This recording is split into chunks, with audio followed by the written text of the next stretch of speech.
The biting cold of a December morning in 1799 New York City offered little comfort. Elma Sands, a young woman known for her quiet demeanor, had vanished. Her disappearance, initially a whispered rumor, quickly solidified into chilling dread as days turned into weeks. The city, still a burgeoning port town, was small enough for news to travel fast and for fear to take root. On January 2nd, 1800, that dread became a grim reality. Near what was then Greenwich Village, a group of boys playing by the Manhattan Well, a public water source, noticed something amiss. The well, a vital artery for the growing metropolis, had a peculiar, almost sickly sheen on its surface. A block of wood, floating within, seemed to hold something beneath it. Curiosity, and perhaps a nascent sense of unease, compelled them to investigate. Wait, are you saying the body was simply floating in a public well in the middle of New York City? How could that go unnoticed for so long, especially in a primary water source? The records show the well was indeed a central point for the community. However, it was also deep and often covered. The initial discovery wasn't a clear sighting of a body, but rather an anomaly in the water.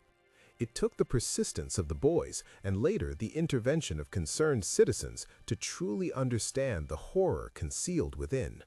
With grappling hooks and sheer brute force, they pulled from the depths not a discarded object, but the lifeless form of a woman. Her face, though marred by the water, was recognizable to those who knew her. It was Elma Sands. So the first clue was the location itself, the well. That's a very public yet very intimate place to dispose of a body. It suggests either desperation or a chilling familiarity with the area. But how quickly did they identify a suspect? Almost immediately, suspicion fell upon a young man named Levi Weeks. Weeks was a carpenter and notably the brother of the owner of the boarding house where Elma Sands had resided. He was also, according to initial reports, the last person seen with Elma before her disappearance. The boarding house itself, located on Greenwich Street, was just a short distance from the Manhattan Well. This proximity, coupled with the testimony of other boarders, painted a damning picture. In my experience, the simplest explanation often masks the most complex motives, and in this case, the connection to Weeks seemed almost too convenient. Let me get this straight. Elma disappears from a boarding house, her body is found in a nearby well, and the brother of the boarding house owner, Levi Weeks, who was reportedly the last person to see her, becomes the immediate focus. That's a very rapid progression from discovery to suspect.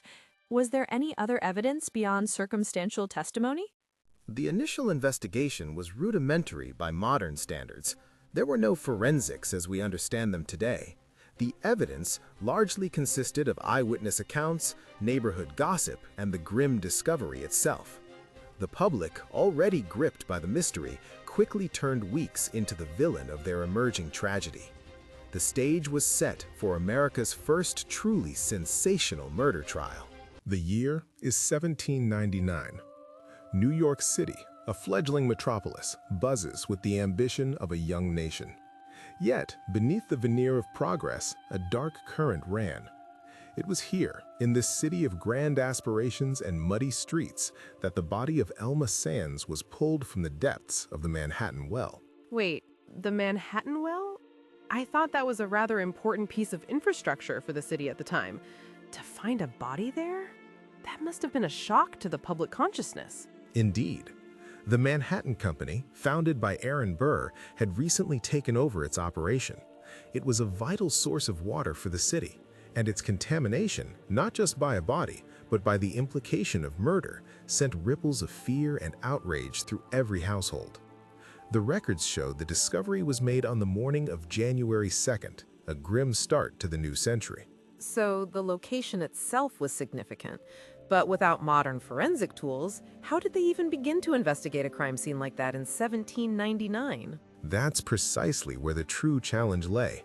Imagine, if you will, a scene devoid of fingerprint analysis, DNA evidence, or even a basic understanding of toxicology.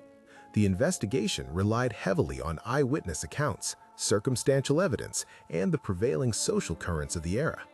The body itself, after days submerged in icy water, offered little in the way of clear answers. So it was less about science and more about immediate suspicion, about who was seen with Elma last, or who had a motive based on rumor? Precisely. And the whispers, as they always do in a tight-knit community, quickly coalesced around one name: Levi Weeks. A young carpenter, a boarder in Elma's cousin's house, and the brother of a prominent and wealthy New York family. A wealthy family. That detail feels significant. In any era, money and influence can certainly complicate the pursuit of justice. We must consider the power dynamics of the time. The Weeks family, particularly Levi's older brother Ezra, wielded considerable influence in New York.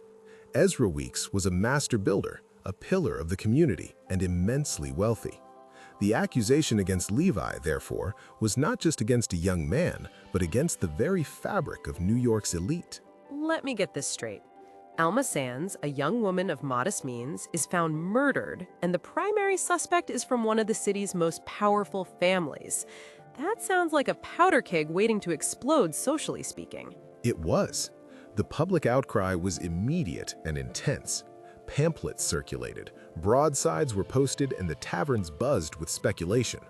The prevailing sentiment was that justice for Elma would be difficult, if not impossible, to achieve against such formidable opposition.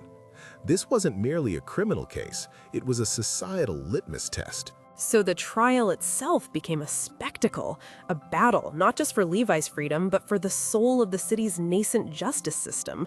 And who would dare to take on a family like the Weeks in court? That, my friend, is where the story takes an even more extraordinary turn.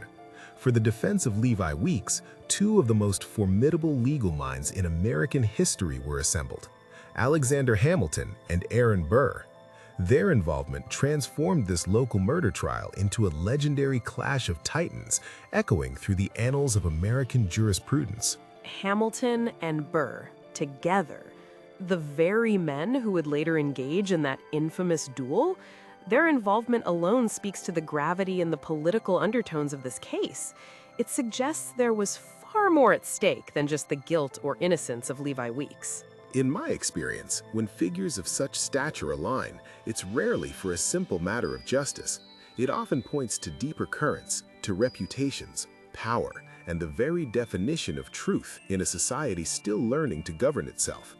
The stage was set, not just for a trial, but for a foundational moment in American legal history, shrouded in the lingering question: who truly killed Elma Sands? So far, we've established the grim discovery of Elma Sands' body in the Manhattan well, highlighting the primitive nature of 1799 forensics and the immediate public suspicion falling on Levi Weeks. We've seen how the immense influence of the wealthy Weeks family created a significant hurdle for justice and fueled public outrage. This confirms that the Elma Sands case was not just a murder mystery, but a profound social and legal challenge for the young republic. But this raises a new question. How could a fair trial proceed when public opinion was inflamed, evidence was scarce, and the defense team comprised two of the nation's most powerful political rivals? Deep within the fledgling metropolis of New York, in the unforgiving winter of 1800, a new kind of drama was unfolding. Not on a stage, but in a courtroom. The state of New York versus Levi Weeks, America's first recorded murder trial. The air was thick with anticipation, the scent of wood smoke and damp wool clinging to the packed gallery. This wasn't merely a legal proceeding, it was a public spectacle, a crucible for a young nation grappling with its own sense of justice. Wait, are you saying this was truly the first of its kind? I mean, murder has always existed. What made this trial so uniquely first? In my experience, the first designation often refers to trials that establish significant legal precedents or capture the public's imagination in an unprecedented way. For Elma Sands, it was both. The sheer notoriety, the public's insatiable hunger for details, and crucially, the caliber of legal talent involved elevated it beyond any previous criminal case.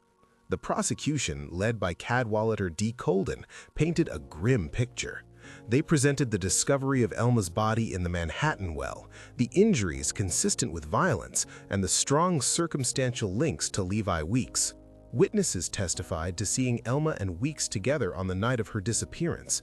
Others spoke of Weeks's suspicious behavior, his alleged attempts to dispose of a trunk, and the chilling discovery of Elma's muff and comb near his residence. But how do we explain the lack of direct, irrefutable evidence? No eyewitness to the murder itself, no confession.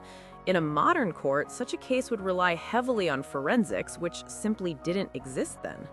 Precisely. The records show a reliance on testimony, on character, and on the accumulation of circumstantial threads. Each thread on its own might seem flimsy, but woven together, the prosecution hoped they would form an unbreakable net around Levi Weeks. Yet, a shadow of doubt persisted, fueled by the extraordinary defense Weeks had secured, a defense that would etch this trial into the very foundations of American legal history. We must consider the power dynamics at play. Levi Weeks came from a prominent, well-connected family, and his family spared no expense, assembling a legal dream team that even today beggars belief. Let me get this straight. You're saying Alexander Hamilton and Aaron Burr, two of the most powerful, brilliant, and politically opposed legal minds in the young republic, were on the same defense team for a common murder trial? Indeed. Alongside Henry Brockholst Livingston, these titans of the bar stood shoulder to shoulder, united in their defense of Levi Weeks. It was an unprecedented assembly, a clear signal that the Weeks family would fight tooth and nail to protect their name and their son. Their strategy was swift and brutal. They didn't just defend Weeks, they attacked the credibility of the prosecution's witnesses, dissecting their motives, exposing inconsistencies, and planting seeds of doubt about their character. One particularly damning piece of testimony came from a woman named Hope Sands, Elma's cousin, who claimed Weeks had confessed to her. The defense tore into her account, suggesting she was unreliable, perhaps even fabricating the story under duress or for attention. So it became a battle of narratives, not just facts. And with Hamilton and Burr involved, it would have been a masterclass in rhetoric and legal maneuvering. They wouldn't just argue, they would perform. They performed brilliantly.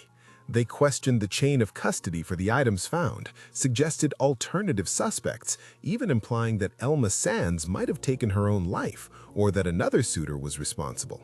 The defense's ultimate goal was not necessarily to prove Weeks innocent, but to prove the prosecution's case was not beyond a reasonable doubt, a concept that, in itself, was still evolving in American jurisprudence. The courtroom, once a place of certain judgment, became a theater of uncertainty, and as the jury retired to deliberate, the city held its breath, wondering if justice, or something else entirely, would prevail in the case of Elma Sands. The cobblestone streets of old New York, late 1799. The city, still a burgeoning port, hummed with whispers long after the verdict.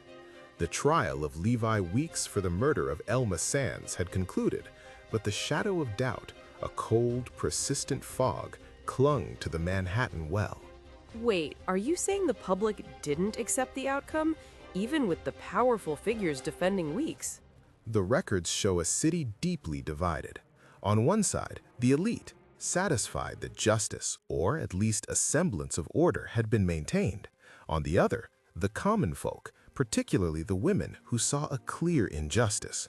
They believed Elma Sands had been abandoned not just in death, but in the court of law. But the true chilling implication wasn't just the verdict itself. It was the absolute silence that followed. No further substantial investigation, no new suspects pursued, as if the city collectively decided that once a prominent name was cleared, the case was closed regardless of the truth. But how could that be? A young woman found murdered and the authorities simply moved on? That feels less like an investigation ending and more like one being deliberately stifled. We must consider the political landscape. New York in 1799 was a crucible of ambition and nascent power.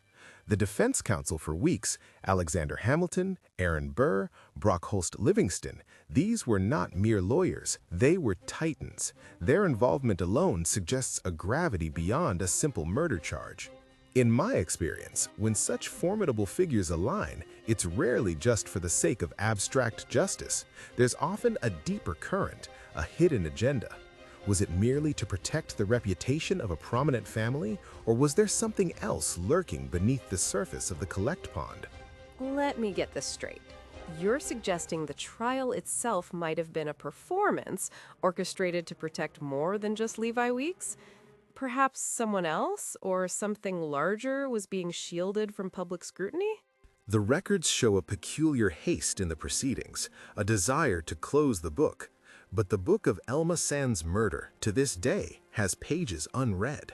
The real question isn't just who killed her, but why the city's most powerful men ensured that question remained unanswered, even as a community cried out for truth. The air in New York City, 1800, not just cold, but thick with accusation. The discovery of Elma Sands' body in the Manhattan well had ripped through the young republic, transforming a quiet missing persons case into America's first true murder trial. The public, fueled by sensational broadsheets, had already condemned Levi Weeks. Wait, you're saying the public had already decided Weeks was guilty before the trial even properly began? That's a huge hurdle for any defense, especially back then without modern media ethics or jury selection safeguards. Precisely. The records show a city in an uproar. Pamphlets were distributed, sermons preached against Weeks. The pressure on the prosecution, and indeed the court, was immense. Yet, Levi Weeks, a man whose guilt seemed a foregone conclusion, had secured the services of three of the era's most formidable legal minds: Brockholst Livingston, Aaron Burr, and Alexander Hamilton. A truly unholy alliance considering Burr and Hamilton's personal animosity, but united by the gravity of the case. Burr and Hamilton working together? That's almost as shocking as the murder itself. It speaks volumes about the perceived importance, or perhaps the sheer notoriety of the Weeks trial. What was their strategy against such overwhelming public sentiment? Their strategy, in my experience, was a masterful display of forensic deconstruction. Knowing they couldn't sway public opinion, they focused on the evidence, or rather, the lack thereof. The prosecution, led by Cadwallader D. Colden, painted a picture of a jealous lover, a clandestine rendezvous, and a brutal disposal. Their key witnesses included Catalina Ring, Elma's cousin and roommate, who claimed to have heard a carriage and Elma leaving with Weeks. So, circumstantial evidence, a carriage, a claim of a departure. How did Burr and Hamilton attack that? They attacked it with surgical precision. Hamilton, known for his meticulous cross-examinations, honed in on inconsistencies in Ring's testimony. He questioned her motives, her memory, and the reliability of her account in the dead of night. Could she truly identify a specific carriage? Could she be certain it was Weeks? The defense aimed to sow doubt, to suggest other possibilities. They argued that the prosecution's case relied too heavily on supposition and the word of witnesses with potential biases. Burr, ever the strategist, focused on the physical evidence, or what little there was. The body was found in the well, yes, but how did it get there? Was there any direct link to Weeks? No weapon was found, no definitive struggle in his boarding house. The implication of something wrong was palpable, but direct proof? That was the challenge. Let me get this straight. The city is convinced of guilt, but the defense is systematically dismantling the circumstantial evidence. This isn't just a murder trial, it's a battle for the very definition of proof in a fledgling legal system. And with Burr and Hamilton on the same side, the courtroom must have been absolutely electric. Electric doesn't begin to describe it. This was theater, high drama played out against a backdrop of a city demanding blood. The defense's ultimate goal was not to prove Weeks innocent, but to prove the prosecution had failed to prove him guilty beyond a reasonable doubt. A subtle yet profoundly powerful distinction, especially in a time when legal precedent was still being forged. In the year 1800, the heart of burgeoning Manhattan was scarred by a festering wound, the Collect Pond. Not the picturesque body of water one might imagine, but a treacherous, polluted mire. A dumping ground for refuse, a breeding ground for disease. It was here, in its murky depths, that Elma Sands' body was discovered. The records show that the pond, despite its central location, was a place of ill repute, its edges dense with reeds and shadowed by the burgeoning city's less savory elements.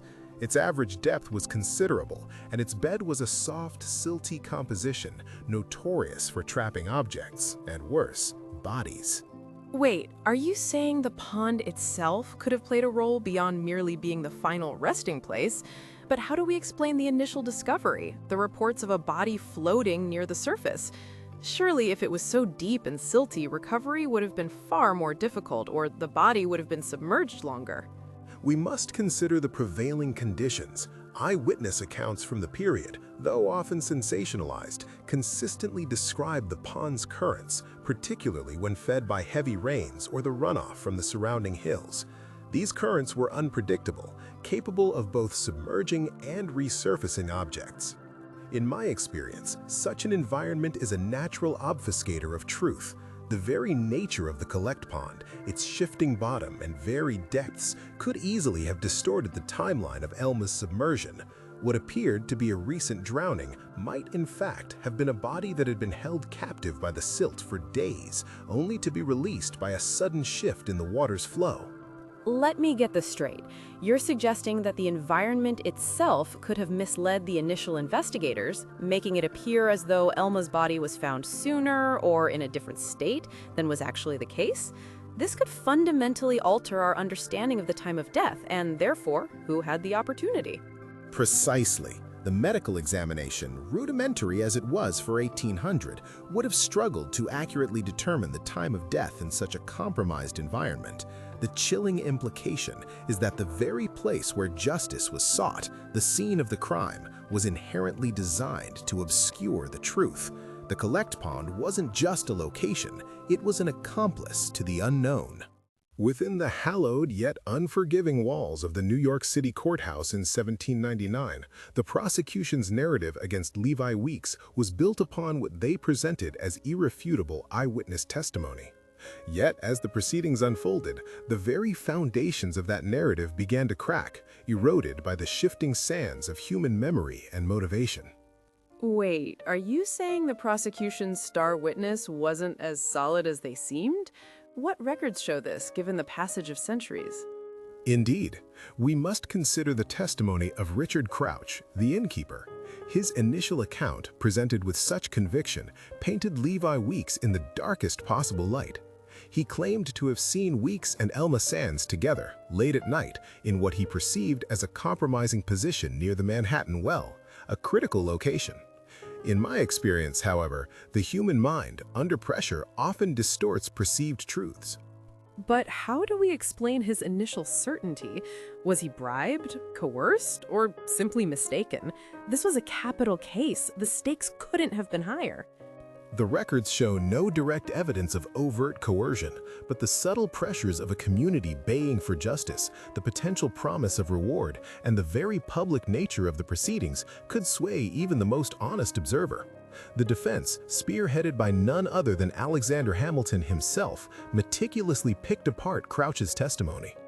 Let me get this straight. This was the crucial eyewitness account linking Weeks directly to Elma shortly before her disappearance. If that account is unreliable, then a significant pillar of the prosecution's case crumbles. That introduces a level of intellectual dread, the idea that justice could be so easily misdirected by flawed perception. Precisely. Hamilton's team highlighted inconsistencies, discrepancies in timing, and perhaps most damningly, the potential for Crouch to have mistaken one individual for another in the dim, lamp-lit streets of old New York. The defense argued that Crouch's memory, or his interpretation of events, was deeply flawed, if not outright fabricated under duress of public expectation. So the eyewitness wasn't as definitive as the public or even the jury might have initially believed. This would have planted significant seeds of doubt, a critical turning point for the defense. We must consider the era. Forensic science was non-existent. The weight of a trial often rested on character, reputation, and the perceived honesty of witnesses. And in Crouch's case, his honesty, or at least his accuracy, was brought into serious question, forcing the court to grapple with the fragile nature of truth itself.